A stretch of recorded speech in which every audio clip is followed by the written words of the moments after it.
C'est la dernière fois que Frédéric joue sur ses touches usées par le temps. Un dernier au revoir à son instrument. C'est un peu d'émotion quand même.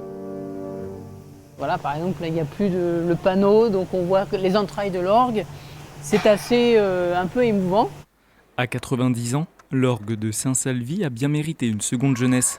Une restauration complète des tuyaux au buffet, attendue depuis la fin du siècle dernier, en particulier par l'organiste albigeois. Déjà en 98, il donnait déjà des signes de faiblesse. Alors j'étais loin d'être arrivé ici. Mais c'est vrai que même depuis 2013, je l'ai vu vraiment fatigué. Et bon, j'ai donné un dernier concert le 8 février dernier, où là j'ai utilisé à peu près 30% de l'orgue. Le plomb a une maladie qui s'appelle la lèpre du plomb. Alors voilà, il y a quelques tuyaux qui sont léprés, on va dire. Alors pendant 2 semaines, André et ses collègues vont démonter les 200 touches et les 2500 tuyaux qui permettent à Frédéric de donner vie à sa musique. On essaye de bien répertorier chaque jeu, chaque tuyau, de façon à le redonner dans son jus du début, quoi. Les tuyaux seront bien remis en forme, il n'y aura plus de poussière, il n'y aura plus de fuite.